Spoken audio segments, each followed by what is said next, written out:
হরে কৃষ্ণ। ওম অজ্ঞানতিমিরান্ধস্য জ্ঞানাঞ্জনশলাকয়া চক্ষুরুন্মিলিतं येन তস্मै শ্রীগুরুবে নমঃ। বন্দেহং শ্রীগুরু শ্রীযুতপদকমलं শ্রীগুরুन् বৈষ্ণবাংশাৎ শ্রীরূপং সাগ্রজাतं সহগণ রঘুনাথান্বিतं সজীবং সাবধৈतं সাবিধূतं পরিজনসহিतं কৃষ্ণচৈতন্যদেবং শ্রীরাধাকৃষ্ণপাদান সহগণ ললিতা শ্রীবিশাখানিতাং সৎসু বাঞ্ছাকল্পতরুভ্যশ্চ কৃপাসিন্ধুভ্যো এব চ পতিতানাং পাবনেভ্যো বৈষ্ণবেভ্যো নমো নমঃ। পঞ্চতত্ত্বাত্মকং কৃষ্ণং ভক্তরূপস্বরূপকং ভক্তাবতারং ভক্তাখ্যং নমামি ভক্তশক্তিকং। নমো মহাপ্রদানায় কৃষ্ণ প্রেম প্রদায়তে কৃষ্ণায় কৃষ্ণ চৈতন্য নাম্নে গৌরতীশে নমো। হে কৃষ্ণ করুণা সিন্ধু দীনবন্ধু জগৎপতে গোপেশু গোপিকাকান্ত রাধাকান্ত নমস্তুতে। তপ্ত কাঞ্চন গৌরাঙ্গী রাধে বৃন্দাবনেশ্বরী বৃষভানুসুতে দেবী প্রণমামি হরিপ্রিয়ে। জয় শ্রীকৃষ্ণ চৈতন্য প্রভু নিত্যানন্দ শ্রী অদ্বৈত গদাধর শ্রীবাসাদি গৌর ভক্তবৃন্দ। হরে কৃষ্ণ কৃষ্ণ কৃষ্ণ হরে হরে হরে রাম রাম রাম হরে হরে। সুধী গৌর ভক্তবৃন্দ, শ্রীকৃষ্ণ চৈতন্য ভাগবত সংঘর উদ্যোগে নিয়মিত শ্রী শ্রী চৈতন্য ভাগবত পাঠের আজকে আমি অংশগ্রহণ করি। বাংলাদেশে তো এই পাতে হেন দেশে বিদেশে আর এ পাকা যারা যেটা হুমরাং বা ভবিষ্যতে যেটা হুমতায় তাঁর চরণে কোটি কোটি দণ্ডবোধ কাত করি। পাথে কোনো ত্রুটি থাইলেও ফাবির চরণে আমি দণ্ডবোধ কোটি কোটি দণ্ডবোধ ভক্তি কাত করিয়া ক্ষমা প্রার্থনা করি। সেই অমূল্য গৌরীয় সিদ্ধান্ত শ্রী শ্রী চৈতন্য ভাগবত গ্রন্থের নিয়মিত পাঠে আজকে আমি গেলগাগালি ডক্টর মানস বৈষ্ণব প্রবর ডক্টর মানস সেই মধ্যখণ্ড ঊনবিংশ অধ্যায়ে সাহিত্য সেবা করিয়া গেলগা। আজকে আমি সাহিত্যের উপর 61 আমি সেবা আন করতাঙ্গাই। সুধী গৌর ভক্তবৃন্দ, গৌরাঙ্গ মহাপ্রভু আমিও বারে বারে মাতিয়া জানাঙ্গা অনর্পিত চরিঞ্চিরাত এটা সত্য ত্রেতা দাপর এই রস এটা যেটা নাবিলাসে কৃষ্ণ প্রেমের সেই মাধুর্যমণ্ডিত রস নাবিলাসে অথা সেই তনবাংশা ভাবকান্তি বিলাস অথা আচ্ছাদন করানি এবং ভক্তরেও আচ্ছাদন করুয়ানি এ উদ্দেশ্য অন্য গৌরাঙ্গ মহাপ্রভু কলিযুগে রাধাকৃষ্ণের মিলিত তনু গৌরাঙ্গ মহাপ্রভু রূপে ভক্তরূপে আবির্ভাব ইয়া তা যেটা আস্বাদন করল ভক্তরেও সেই রসতা আস্বাদন করুয়ানির কাজে বলিয়া কলিযুগে গৌরাঙ্গ মহাপ্রভুর অবতরণ। এ শ্রী শ্রী চৈতন্য ভাগবত গ্রন্থের খুব চমৎকার সব সিদ্ধান্ত। তো এটা যেগর ভাবখান জ্ঞানখান শ্রদ্ধা ভক্তি যতটুকু আছে তা সেই ভাববস্তুর তত গভীরে উপলব্ধি করে পারে। আর আমি যেহেতু অল্প বুদ্ধি মন্দবুদ্ধি পাপে জর্জরিত, আমাদের সেই সাধ্য নেই এত গভীরে গিয়া রসাস্বাদন করানি বা ব্যাখ্যা করানি অথবা বৈষ্ণবরেও রসাস্বাদন করুয়ানি।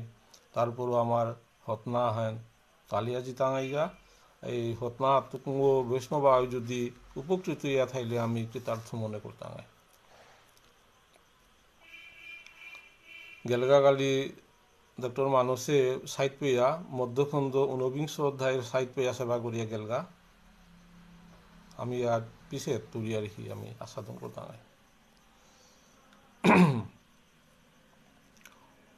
ধন বংশ নিমিত্ত সংসার কাম্য করে, বলো তার ধন বংশ তবে কেন মরে। শুধু গৌরমণ্ডলী, গৌরভক্ত মণ্ডলী, ধন বংশ নিমিত্ত মানুহে সংসার হেন করতানা তা ধন কামানি, বংশবৃদ্ধি করানি, তথা আর কি সেই কামনা বাসনা চরিতার্থ করানি আর কি। এহেনু যদি মানুর উদ্দেশ্য আনিয়া থাইলেতে, তাহলেতে এটাতে কি দিয়া ধনও কি দিয়া নষ্ট হইয়া যেত তা, বংশও কি দিয়া না থাইত ইতা। অর্থাৎ গৌরাঙ্গ মহাপ্রভু মাঝে মাঝে তার এটা ক্ষণস্থায়ী, এটা নশ্বর বস্তু, এটার পিছনে এত শ্রম এবং জ্ঞান এর মাঝে দেনা থক নেই। যেহান অবিনশ্বর, যেহান নশ্বরান নাবে, নষ্ট ইতিহান নাবে শাশ্বত বস্তু, ওহর বিষয়ে আমাদের চিন্তা চেতনা থানা উচিত, আমাদের খৌরাঙ্গান হতনা হানু অহন্দে অনা উচিত। যে বস্তুহান অবিনশ্বর, নষ্ট নাই তুইহান, কারণে ধন এবং বংশ এটা নষ্ট হইয়া যায়, এটা ধ্বংস হইয়া যারগা। আর এটার মাঝে আমাদের বল বুদ্ধি প্রয়োগ করানি, অতিরিক্ত প্রয়োগ করানি থক নাইব, হেন গৌরাঙ্গ মহাপ্রভুয়ে মাতে যারগা। জোরের লাগিয়া কেহ কামনা না করে, তবে কেন জোর আসি পিরোয় শরীরে। তাৎপর্যপূর্ণ আর কি, বড় গভীর বিষয়। মানুষ আগে কোনো সময় তা চিন্তাই না করে মি নোয়ারা পানি অং, মি অসুখে ভুগং, মোর তা তাপখানা হোক মি জোরে ভোগ করং, এটা কোনো মানুষ চিন্তা না করে তারা। কিন্তু মানুষে তাপে ভুগতারা এপাগা বর্তমান এই অবস্থায় আর কি বাংলা ভারতের মানুষ আর কি সর্দি কাশিতে ভুগতারা, তাপ উঠতারা, মুরু দুঃখী তারা, মাথা বেদনা করে। এটা কিন্তু কাম্য বস্তু আর নাবে। কোনো মানুষ আগে এই বিষয়ে তা কামনা না করে, বাসনা না করে তারা, আকাঙ্ক্ষিত নাই তারা, কিন্তু বস্তু আঙরাং অটোমেটিক্যালি আহের। তো ঠিক ওসারে কর্ম তাও আমি যে তাগা গীতা হাতে মাতে যা কর্ম অকর্ম বিকর্ম, যে থকনেই কর্ম অকর্ম বিকর্ম তার কি বিপরীত ফল প্রসব করে আর কি। তো আমার তাও কর্ম ঠিক ওসারে অনার্থক, যে আমার কামনা বাসনা ওটা বর্জন করিয়া যে শাশ্বত বিষয়হান চিরন্তন যেহান থাই তুইহান আমার যে জগৎখাত, এই যে নোয়ারা পানি সর্দি কাশি জ্বর নেই, নিত্য আনন্দময় সেই গোলুকি বৃন্দাবন ধাম প্রাপ্তি, অহনই আমার তা কামনা হাননা উচিত এবং থকিছে হান আমার তা ভোজন হানুই হন গৌরাঙ্গ মহাপ্রভুর সেই ভোজন হানুই অহন মাতে গিয়াছে। তা যে সারে মানুষ আগে কোনোদিনও দুঃখ কষ্ট কামনা না করে, এর মাঝে গৌরাঙ্গ মহাপ্রভু মাতে গিয়াছে জ্বরের লাগিয়া কেহ কামনা না করে, তবে কেন জ্বর আসি পিরোয় শরীরে। সাধারণ উদাহরণ হান দিয়েছে। এটা মানুষে তাপ উঠি বলি আগেও কামনা না করে তারা, কিন্তু মানুষ তার তাপ উঠতারা, মুরু দুঃখী তারা, সর্দি কাশিতে ভোগ করে তারা আর কি। ঠিক ও সারে আমার তাও এই যে চিন্ময় বস্তু হন উদ্দেশ্য আনহন থানা, যে আমি যেটা সুখ দুঃখ তা এটা অটোমেটিক্যালি আহিত ইতা আর কি। এটার পিছনে আমার তা শ্রম ধেনা থক নাইব, এর মাঝে বুদ্ধি লক্ষ্মী খাতানি থক নাইব। যে সারে নাচানি সত্ত্বেও মানুরাং নোয়ারা পানি আহে, ঠিক ওসারে তোর প্রাপ্য পূর্ব কর্মকৃত প্রাপ্য তোর সুখ হন তোরাং আহিত হান। দুঃখ নাছিলেও যে সারে তোরাং আহের, সুখ নাছিলেও তোর প্রাপ্য সুখ হন তো সারে আহিত হান। কারণ হনে এই সুখের পিছনে লালায়িত ইয়া ধন বংশ মর্যাদা, এটার পিছনে লালায়িত নানি, আমার লালায়িত না থকিছেন জ্ঞান গোলুক প্রাপ্তি, সেই নিত্য শ্রী রাধাকৃষ্ণের যুগল সেবা প্রাপ্তি। এহেনই চিন্তন করানি থক এবং চিন্তা করিয়া কর্মতা করানি থক, এবং চিন্তা করিয়া কর্মতা করলে আর কি যে তোর পূর্ব কর্মকৃত ফলর কারণে, কর্মফলর কারণে সুখ দুঃখ তা আহিতই জিতইগা, এটার মাঝে ধ্যান না দানি এহেনই গৌরাঙ্গ মহাপ্রভুয়ে মাতিয়া গিয়াছে হান। শুনো শুনো গুসাই ইহার হেতু কর্ম, কোন মহাপুরুষে সে জানে এই মর্ম।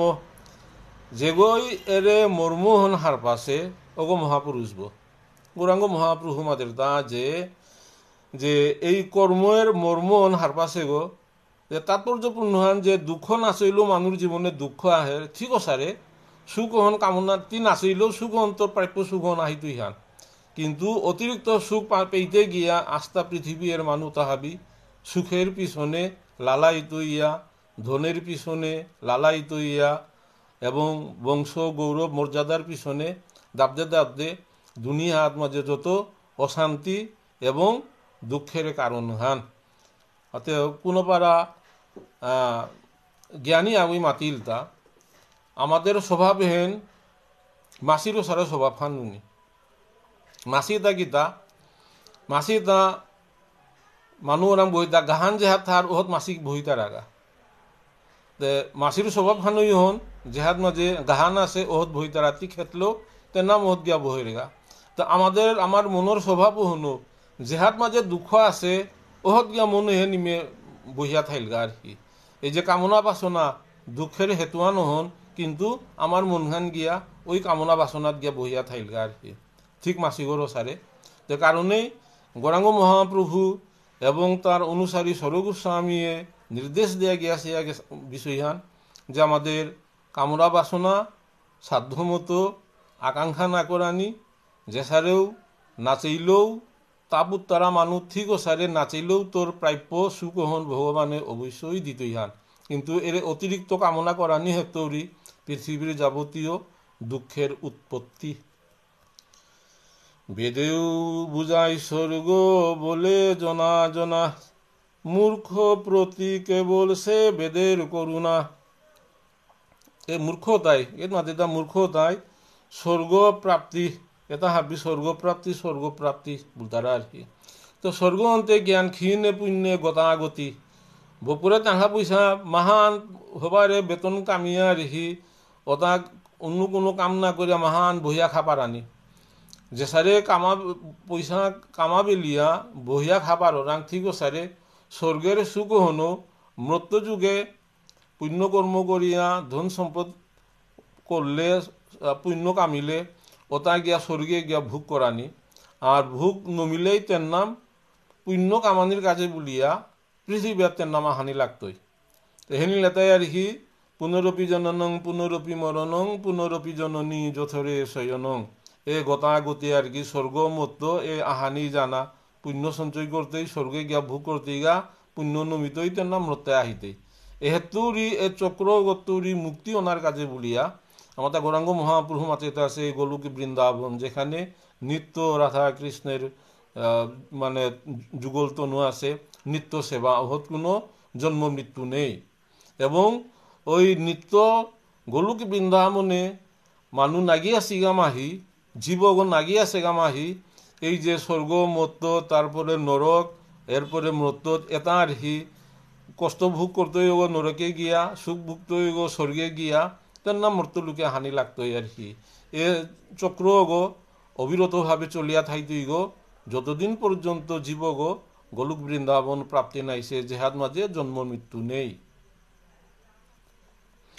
তাতে এর মাঝে তা যে স্বর্গ কামনা করে রোগ ওগো মূর্খ গো কারণ তা এই যে জন্ম মৃত্যুর চক্র গোর মর্ম হন হান নাপাছে গো গীতাহাত মাঝে মাঝে ক্ষীণে পুণ্যে গতাগতি এহেন যে হান নাপাছে ওগো মূর্খ গো বলিয়া বৃন্দাবন দাস এর মাঝে মাতিয়ে গেছে গা বিষয় সুখেতে বড় লোকের অসন্তোষ চিত্ত বুঝি কেহ কহে বেদর কি দোষ এহেনিল তাই বেদের দোষ নেই শাস্ত্রে মাতিয়ে তাই আর কি যে এর মাঝে স্বর্গে সুখ লাভ কিন্তু গৌরাঙ্গ মহাপ্রভু এবং স্বরূপস্বামী এবং এটাই মাতিয়া গিয়াছি তা বেদে কিন্তু লুকায়িতভাবে সেই শাশ্বত যে বস্তু হন মাতিয়া গিয়াছি গা কিন্তু বেদে স্বর্গসুখ হনরে বেশি প্রচার করিয়া গিয়াছি গা বেদের দুষ্খান নাবে মানুষ তাই বেদ হত্য উড়িয়া রেখি তার স্বর্গসুখ বাসনা হান আর রেখি কামনা বাসনা হান মানুষ ওরাং থাইল থাকতে বেদ হন পাকুরিয়ায় পেতারা আন স্বর্গসুখ বেদেরও দুষ্খান নাবে বেদ যেটা পাঠ করতারা তাঙর দুষ্খান যেটাই বেদ হুনতারা তাঙর দুষ্খান কিন্তু ভগবানের কোনো দোষ নেই হাতে এর মাঝে এই যে অনিত্য সুখে তার পিছনে বপ করে এর মাঝে ধ্যান দেনা গুরুত্ব দেনা থক নাইব। ধন পুত্র পায় গঙ্গা স্নান হরি নামে, শুনিয়া চলে লুক বেদের কারণে। বেদে মাতিছে যে গঙ্গা স্নান করলে পুণ্য এবং হরিনাম চল করে পুণ্য, এই পুণ্য পানার কাজে বলিয়া ধন পানার কাজে বলিয়া ধন পেইতারা নুঙি তারা সুখ পেইতারা গঙ্গা স্নান করতারা, পাপ ককিলে পুণ্য হইলে স্বর্গ ভোগ করানি, তারপর হরিনাম করলে পুণ্য হইলে স্বর্গ ভোগ করানি, ধন পুত্র পেইতায়। এ কারণে মানুষ ধন পুত্র কামনা করিয়া গঙ্গা স্নান করতারা এবং হরিনাম করতারা, কিন্তু এটা অনিত্য বস্তু, এটা দুঃখের কারণ। যেতে মতে গঙ্গা স্নান হরিনাম কইলে, দ্রব্যের প্রভাবে ভক্তি হইবে হেলে। ইয়াত খুব তাৎপর্যপূর্ণ বিষয় আন মাতিয়ে গেছে কথা, যে দ্রব্য গুণ বলিয়া বিষয় আন আছে, বিষয়ের গুণ বলিয়া বিষয় আন আছে। এর মাঝে যে মানুষ যে ধন এবং পুত্র কামনা করিয়া তীর্থ ভ্রমণ করে এবং তীর্থে স্নান করে, তার ধন এবং পুত্র ও তাতে তার কর্মফল অনুযায়ী হইতো ইতই, কিন্তু এবং তীর্থ এবং পুণ্যকর্ম করলে তার প্রভাব আন আছে আন কি আন মানুষের যদি আন্তরিকতা যদি থাক, তার ভক্তি উদয়িতই, যে ভক্তি উদয়িতই ভক্তির মধ্যে হাবিত্য উড়িয়া রেখি গজর থাকর ভক্তি আন কৃষ্ণ প্রেম, কৃষ্ণ প্রেম অনিল তাই হাবিত্য গজর থাকর ভক্তি আন। এহেন যদি উদয় ওর তাইলে মানুষ আস্তে আস্তে এ কামনা বাসনা তৈরি আর কি ধন চাই পুত্র চাই অমুক চাই হমুক চাই এটা তৈরি মানুষ আস্তে আস্তে সরিয়া আহিতই, তোর কামনা বাসনা কমিতই। যতই কামনা বাসনা কমিতই মানুষ ওরা দুঃখ কষ্ট এটা ভোগ করা নিয়ান কমিয়া আহিতই। দুঃখ কষ্ট মানুষ আয় ভোগ করতারা তা এই কামনা বাসনা এটার খৌরাং করিয়া এটা পানা চাইতে গিয়া মানুষ দুঃখ ভোগ করে তার হি। এর মাঝে গীতাহার কথা আনিয়া বলুয়া, সংঘাত সংজায়তে কামহ কামাৎ ক্রুধা বিজায়তে, ক্রুধাদ ভবতি সম্মোহ সম্মোহাৎ স্মৃতি বিভ্রম, স্মৃতিভ্রংসাদ বুদ্ধিনাশং বুদ্ধিনাশাদ প্রণশ্যতি। এত ক্রমহান মাতিয়ে গেছে এটা গীতার 2য় অধ্যায় সম্ভবত। এতে আর কি কামনা বাসনা আনলে এতে আর কি পানার বস্তু আন খোরাং ইতই বস্তু আন পানা চাইতেই নাপিলেতে কি হান ক্রুধ তীক্ষা না হইতই, ক্রুধাত মানে কামনা বাসনা তো যে ক্রোধ উৎপন্ন হইতে, ক্রোধাত ভবতী সম্মোহ তীক্ষা না হইলে সম্মোহিত হইতই হবা হবানে হান নাপাতে, সম্মোহিত হইলে আর কি কি হান বিবেক লুপ্ত পিতে, সম্মোহাত স্মৃতি বিভ্রম স্মৃতি বিভ্রম স্মৃতিভ্রংশ হইতই, স্মৃতিভ্রংসাত বুদ্ধি না আসেন বুদ্ধি না আসিতই, স্মৃতিভ্রংশ হইলে বুদ্ধি না আসিতই এবং বুদ্ধি না আসিলে বুদ্ধি না আসাং প্রণশ্যতি ওগো ধ্বংস হইতই। মানুষ আগো ধ্বংস ওনার এর ক্রমহান গীতা হাত মাঝে অতি সুন্দরভাবে এ ক্রমেন ব্যাখ্যা করিয়া গিয়াছি গাতা।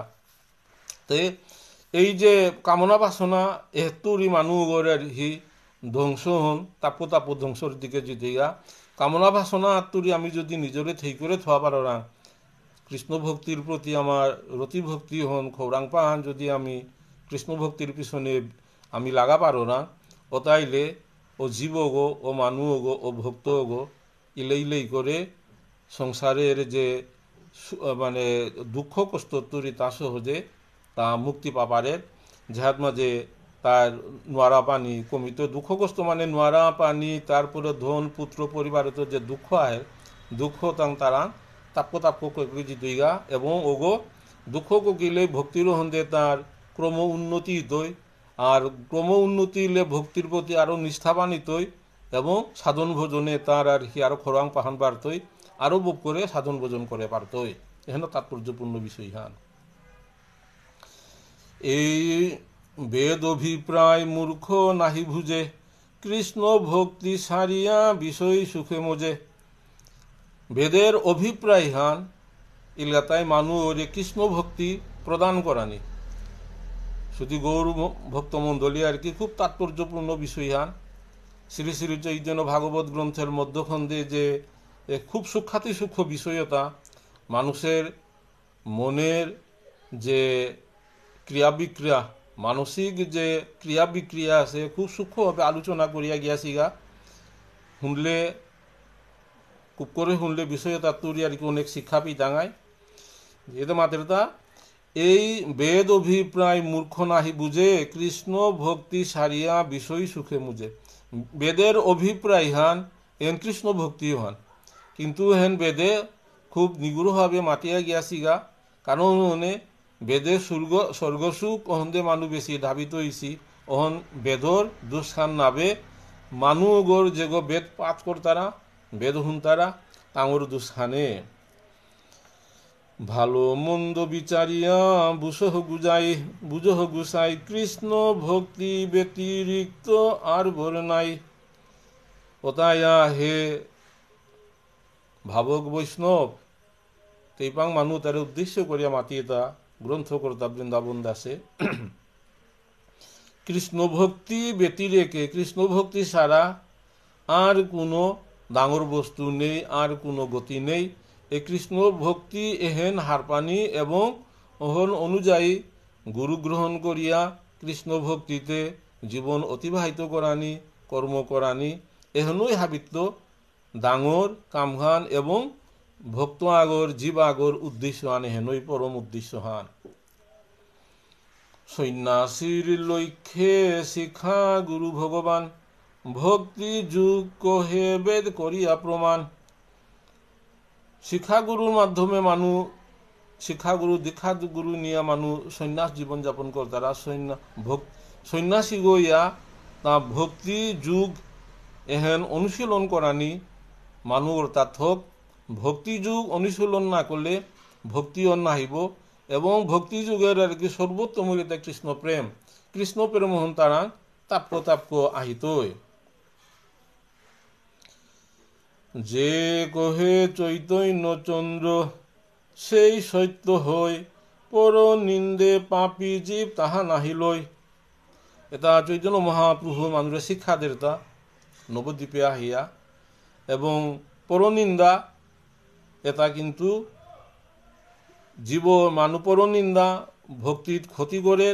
পরনিন্দা গৌরাঙ্গ মহাপ্রভু এর মাঝে নিষেধ করিয়া গিয়াছিগা। পরনিন্দা করলে ভজন সাধনে বিঘ্ন ওর এবং ভক্তিপথে বিঘ্ন উৎপাদন করে। হাসয়ে সন্ন্যাসী শুনি প্রভুর বচন, এ বুঝি পাগল দ্বিজ মন্ত্রের কারণ। এটা যে নবদ্বীপে যে গৌরাঙ্গ মহাপ্রভু যে ঘরে ঘরে গিয়া কীর্তন করলো গা, ঘরে ঘরে গিয়া হরির নাম প্রচার করলো গা, হাত মানে সন্ন্যাসী আগর লোকে তার সাক্ষাৎ আনার পরে সন্ন্যাসী আগরে উদ্দেশ্য করিয়া এটা বোঝা দিল। তা কারণও হনে সন্ন্যাসী গই মনে করে তা এ বুঝি দ্বিজ মন্ত্রের কারণে। এরে গৌরাঙ্গ মহাপ্রভু যে মন্ত্র দীক্ষা নিছে, মন্ত্রের কারণেই তা এসারে আবুল তাবুল মাতের তাহে বলিয়া। কারণ হানি সেখান গৌরাঙ্গ মহাপ্রভুর শিক্ষা আনার কি চূড়ান্ত শিক্ষা আনার কি এর গোজে আর তার শিক্ষা নেই। কিন্তু ওই সন্ন্যাসীও গো তার বুদ্ধি এবং জ্ঞান অনুযায়ী এটা তা উপলব্ধি করে নোয়ারল। উপলব্ধি করে নোয়ারিয়া গৌরাঙ্গ মহাপ্রভুরে উল্টা মাতের তা মুখসি দিয়া আহিয়া মাতের তা মাঝে ব্যঙ্গাত্মক ভাবে মাতানিয়ে করে এগরে তা তো মুখসি দিয়া আহে মাতের তা আর কি যে মন্ত্রের কারণে দীক্ষা গুরুর কারণে এগুলো সারে আবুল তাবুল অতারার দেয়। কিন্তু গৌরাঙ্গ মহাপ্রভুর সেই চূড়ান্ত শিক্ষা আনরে ওই সন্ন্যাসী ওই মনে করলো তা আর কি এটা যে তার পাগলিয়া বর্ষেগা বলিয়া মাতের তা উপলব্ধি করে নোয়ারলো। উপলব্ধি করে নোয়ারানির কারণেই তা গৌরাঙ্গ মহাপ্রভুরে উল্টা পাগলগো বলিয়া মনে করে।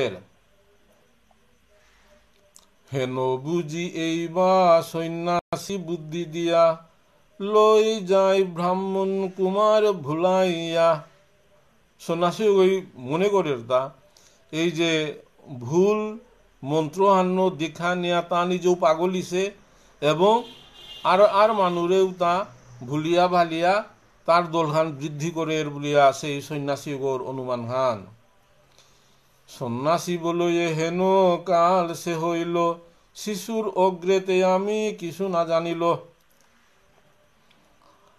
সে সমীহান আহিল সো তার মুহাত মি আউপা শিক্ষাহান দিত গৌরাঙ্গ মহাপ্রভুয়ে ভুলিয়া ভালিয়া যে সো তারও হন্দে অলকরের মি হেত মাঝে এটা হাবি প্রতিহত করত আটকিত বুলিয়া সেই সন্ন্যাসী গই মাতের।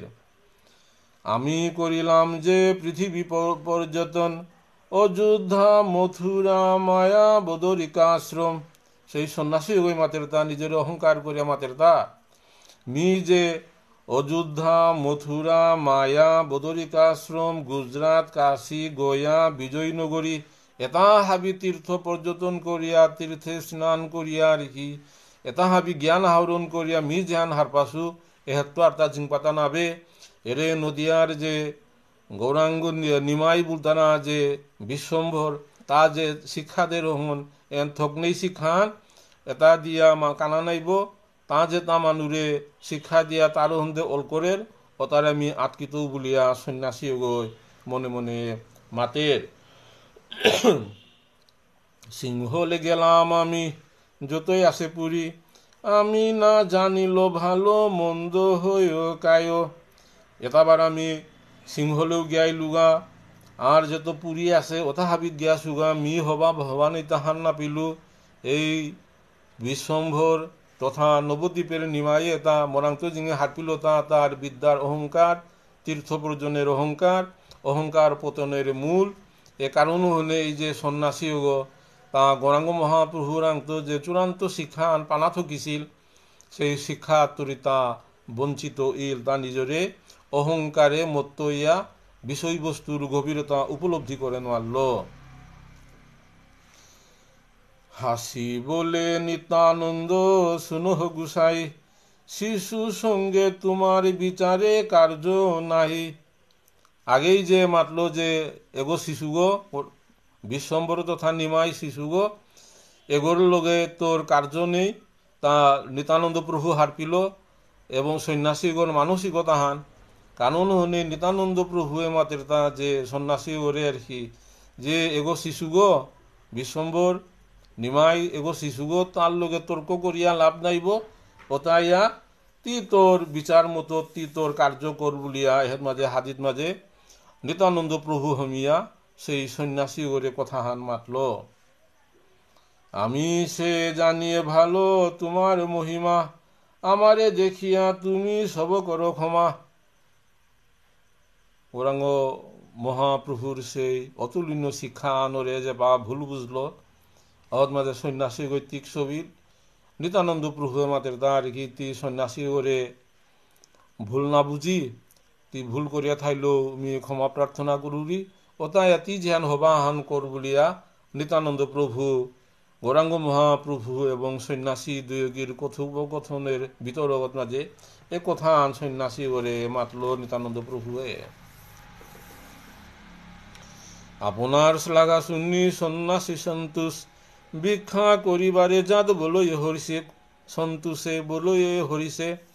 যে বাগা নিত্যানন্দ প্রভু আর হি তীক্ষ্ণা সহিষ্ণু ক্ষমা প্রার্থনা করলু এই যে অহংকারে মত্ত পৃথিবীর মানুষ হাবি মানুষ আর কি যে বাগা যে মাফ করে দে বলে মাত্রা নিজের যে দুঃস্বীকার কর তারা ওর মাঝে অপরপক্ষ যেটা অহংকারে মত্ত এটা খুব হারুই তারা এহেন এটাই পৃথিবীর স্বাভাবিক এ বাগার নিয়মহান। যে বাগা নিত্যানন্দ প্রভু মাতলো আর হি আমার যে সে আর কি ক্ষমা করে দে বললো হত মাঝে সন্ন্যাসী গো জবর হারুইর যেহেতু অহংকারী মানুষ তারে ভুলিয়া বলগা মাফ করে দে বলিয়া মাতলে আর কি তাঙ্গি খুব অহংকারে মত্ত ইয়া খুব আত্মতৃপ্তি পেই তারা এহেতেও আর কি যে নিত্যানন্দ প্রভু যে পাগা মাতলো আমার ভুলিয়া বলগা আতি আমার ক্ষমা করে দে বলিয়া মাতা নিয়ে এহেত মাঝে সেই সন্ন্যাসী ওই মাতরে আর কি হারু ইয়া বলিয়া মাতের তা আর কি তাইলেতে আজিকার সেবা আর মাঝে তুমি আমার ঘরে করিয়া যাইগা এই যে অন্য সেবা হান্তা নিমন্ত্রণ দিল সন্ন্যাসী এগোয়। নিত্যানন্দ বলে কার্য গৌরবে চলিব কিছু দেহ স্নান করি পথেতে খাইব। এর মাঝে নিত্যানন্দ প্রভু মাতে আমি গৌর দেশে জিতাঙ্গাই গাতা তে পথহাত মাঝে কিতাবারা খানি দিলে আমি গঙ্গাহাত হিনিয়া পথে আমি খেতাঙ্গাই নাই যদি কিছু থার এহেন নিত্যানন্দ প্রভুয়ে সেই সন্ন্যাসী ওরাং মাতলতা আবেদন থইল, সন্ন্যাসী বলয়ে স্নান করো এইখানে, কিছু খাই স্নিগ্ধ হই করহ গমনে। সন্ন্যাসী হয়ে পাগাতে তারে থাকাত করে আমার ভুলিয়া বলগা, ভুলিয়া মাতা নিয়ে সন্ন্যাসী হয়ে পাগাতে হারু হইয়া বুড়িয়া মাতে তা না না, তুমি এহেত হিনেই এবং এহেত মাঝে কিতাবারা প্রসাদ খানি পেয়া যাইগা বলিয়া সন্ন্যাসী গই এটার অনুরোধ করা নিয়ে করল। পাতকি তারিতে দুই প্রভুর অবতারে, রহিলেন দুই প্রভু সন্ন্যাসীর ঘরে।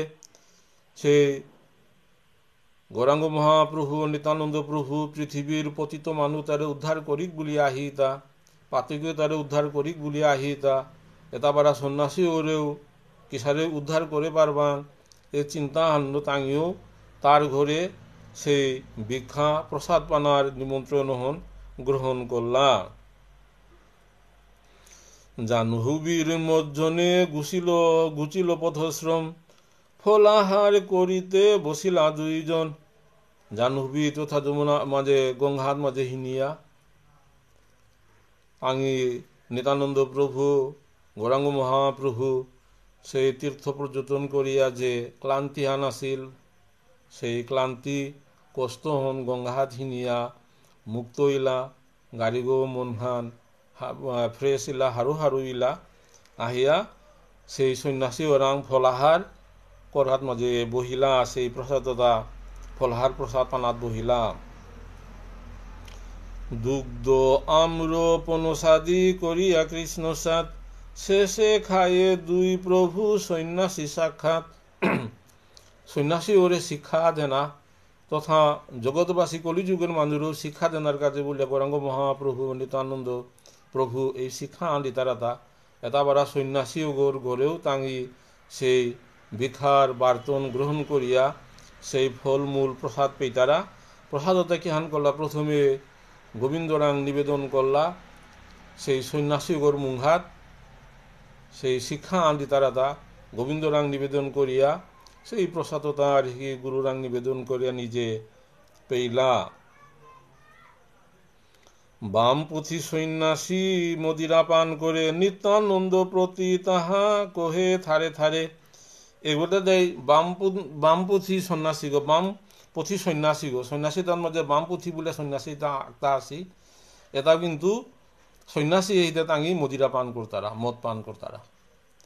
কারণও হনে নিত্যানন্দরে গৌরাঙ্গ মহাপ্রভু খানি কমতারা নিত্যানন্দরে দেখিয়া সেই সন্ন্যাসীও গই আকারে ইঙ্গিতে যে মাতের যে মদিরা আন্তু আনা কিতা আর কি মদিরা লাগের গো এহেন আঙ্করের তা আর কি, যে গই যে ভাব খান নাই, যেই যার ভাব সেই সর্বোত্তম, ততস্থ হইয়া বিচারিলে আসে তারতম। চৈতন্য চরিতামৃতে রায় সঙ্গতের কথা মাতিয়ে গেছে গাতা আর কি, যে গোর যে ভাব খান ওই মনে করতে তারও হলে শ্রেষ্ঠ হান আর কি।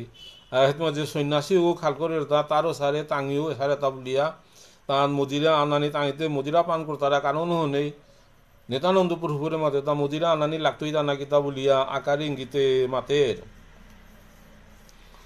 শুনহ শ্রীপাদ কিছু আনন্দ আনিব, তোমা হেন অতিথি ভা কোথায় পাইব।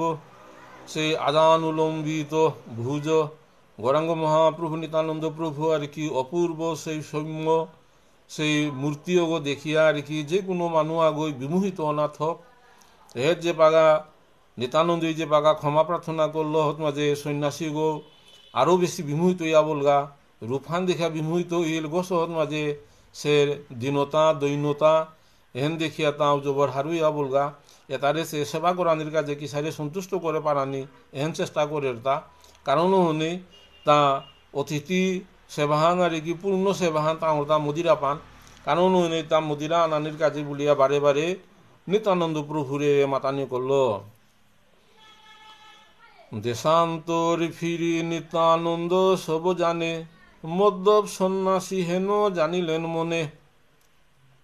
নিত্যানন্দ প্রভু এর আগে পৃথিবীর যত তীর্থ পর্যটন করিছে গো, কোন জায়গার সন্ন্যাসী কোন জায়গার সাধু ভক্ত আচার ব্যবহার কি সারে এটা হবা করে নিত্যানন্দ প্রভু হারপাছে গো।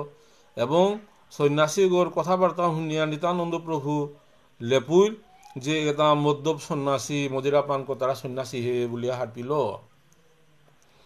আনন্দ আনিব ন্যাসী বলে বারে বারে, নিত্যানন্দ বলে তবে লোরো সে আমার।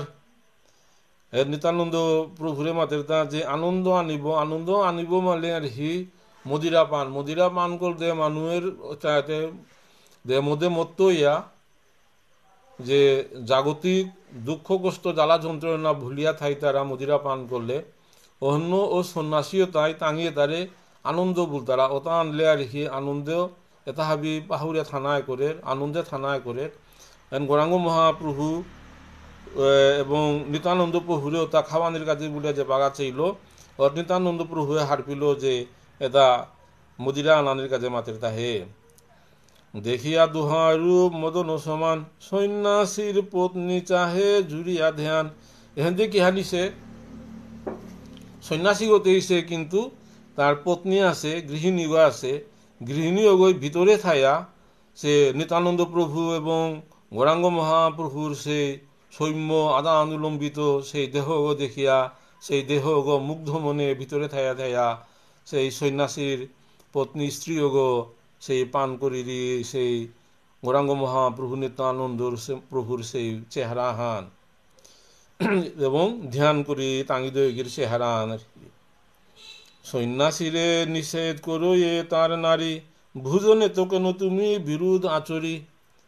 ওই সন্ন্যাসী পত্নীও গই সন্ন্যাসী ওরে মাতিরিতা এটা বারা হবা মানুহ একটা হাইয়া ভোজনে বহিছি ওহর মাঝে টিয়ের মাঝে কিতা আর হি বিরোধ আচরণ আর হি হবা মানুহ আগরে আর হি এটাতে দেনা থক নে বিরোধ আচরণ করতা কিতা বলিয়া আছে। সন্ন্যাসী পত্নীও গই সন্ন্যাসী ওরে মদিরা আনন্দিত তৌরি নিষেধ করল।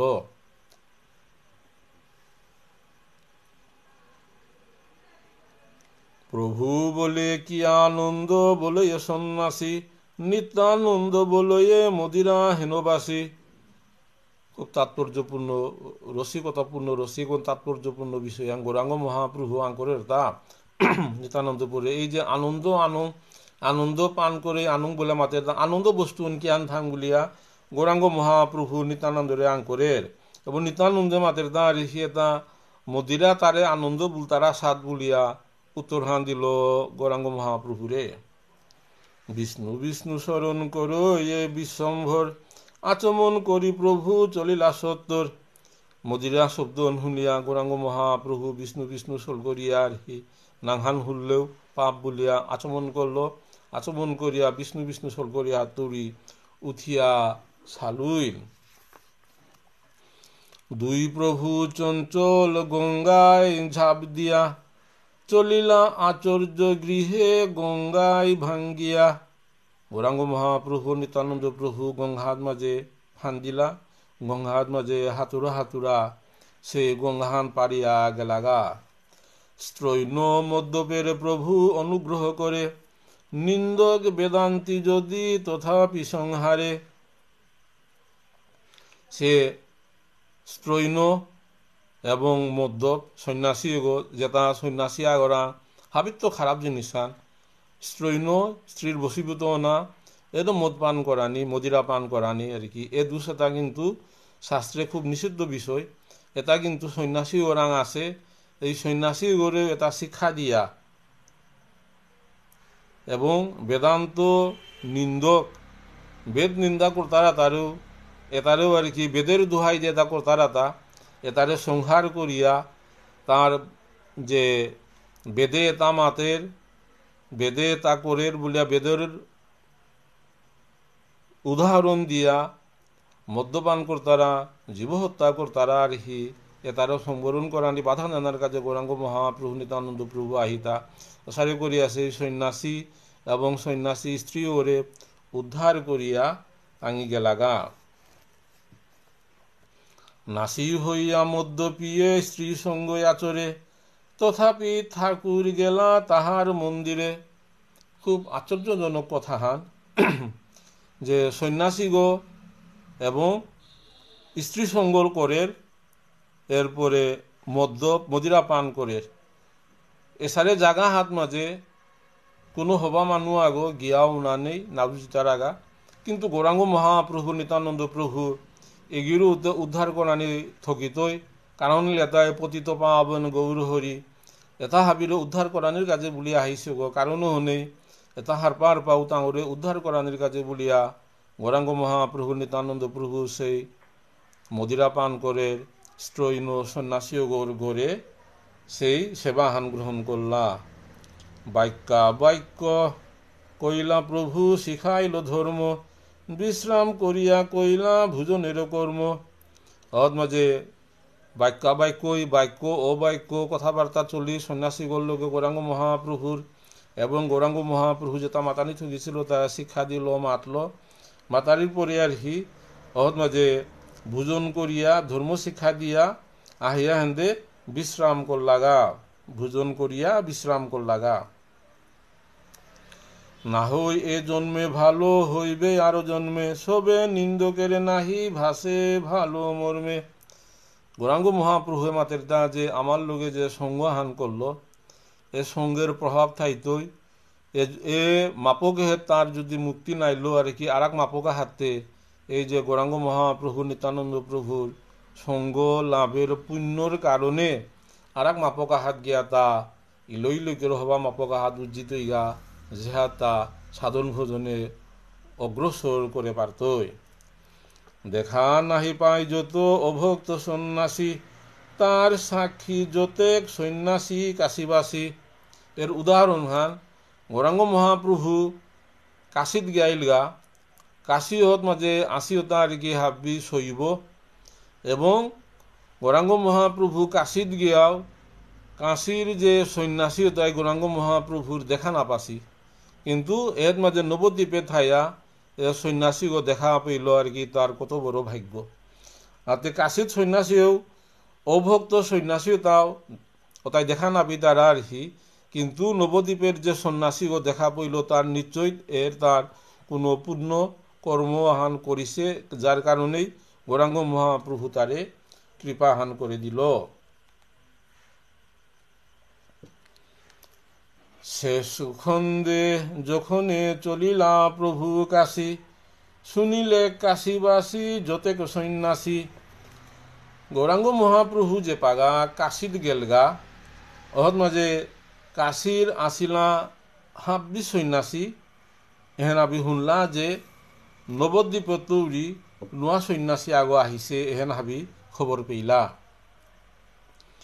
শুনিয়া আনন্দ হইল সন্ন্যাসীর গণ দেখিব চৈতন্য বড় শুনি মহাজন মাত্রা যে ডাঙর সন্ন্যাসী আগন নদিয়াত তো আহিছে এগরে আমি দেখা করতাঙাই এগোর লোক নাই তাঙাই বলিয়া হাব্বি সন্ন্যাসী মনে মনে হন নিং করলা খাল করলা সবেই বেদান্তি জ্ঞানী সবেই তপস্বী জন্ম কাশীতে বা সবেই যশস্বী এই কাশীর সন্ন্যাসী তাঁর কি বেদান্ত জ্ঞানী তপস্বী এবং জন্ম জন্মান্তর ধরিয়ে তাঙি কাশীর মাঝে বাস করতারা তা এর মাঝে আজন্ম কাশীতে বাস খুব তাৎপর্যপূর্ণ বিষয় এটা আর কি যে সারে বৃন্দাবনে বাস করতারা তার পূর্ব কর্মফল সারা বৃন্দাবনে বাস করে নেওয়ার তারা খুব সৌভাগ্য এবং স্বীকৃতির কারণে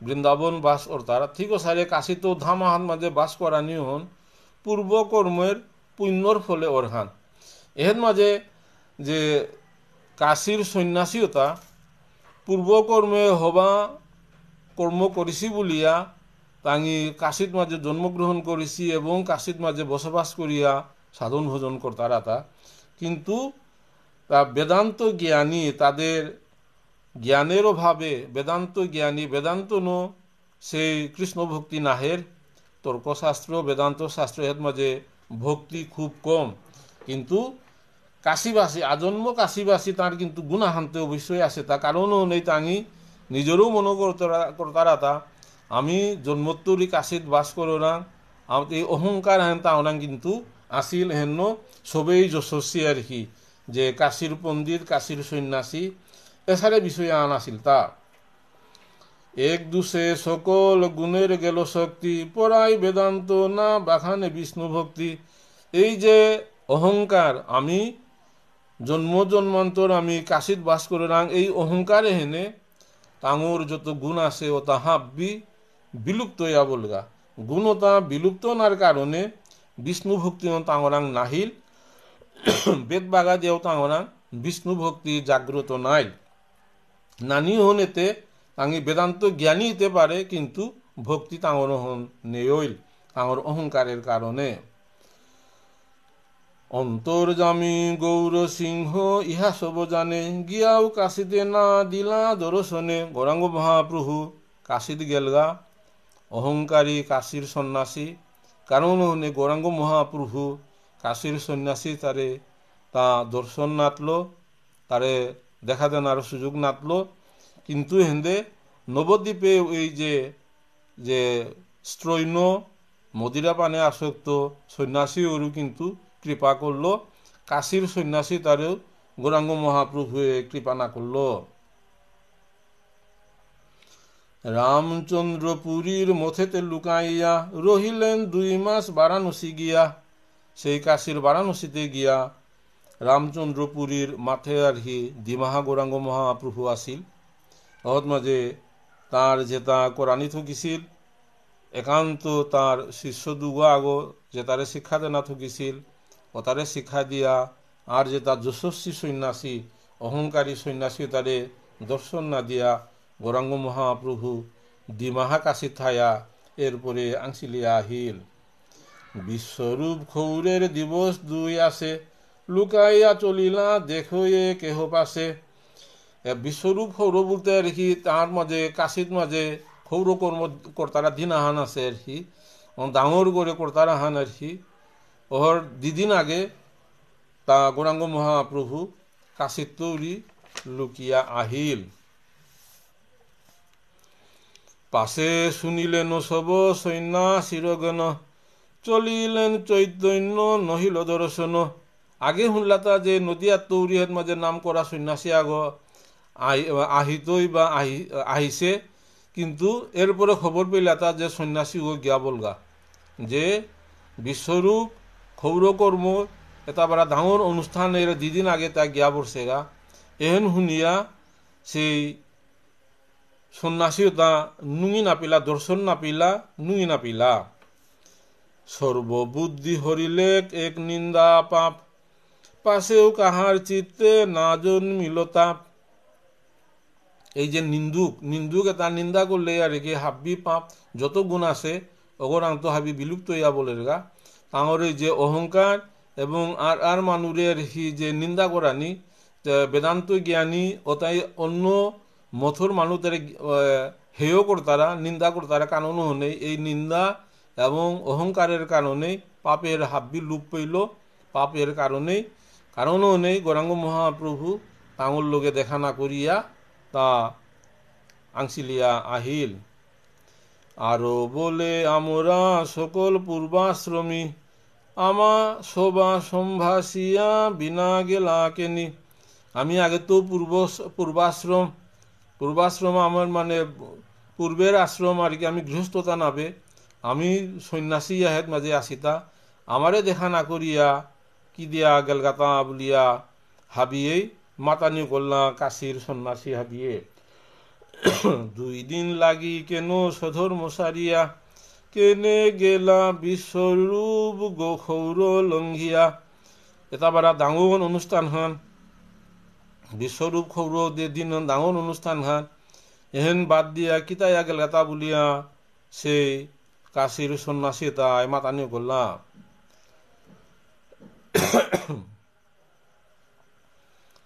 ভক্তিহীন হইলে এমত বুদ্ধি হয়, নিন্দকের পূজা শিব কবু নাহিলয়।